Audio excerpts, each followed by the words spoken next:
qualquer nome que se queira dar, qualquer nome que se queira oferecer ao seu paciente, desde que você compreenda como deve ser feito.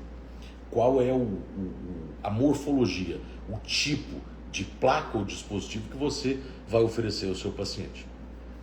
Neste princípio, temos que dividir pacientes que estão em tratamento de desordens temporomandibulares, que têm problemas aí de fato articulares e que precisam de placas específicas para DTM, das placas para o bruxismo. Placa do bruxismo é uma placa muito, muito específica. Primeira delas, primeiro conceito de uma placa do dispositivo interoclusal é rigidez, a consistência do material.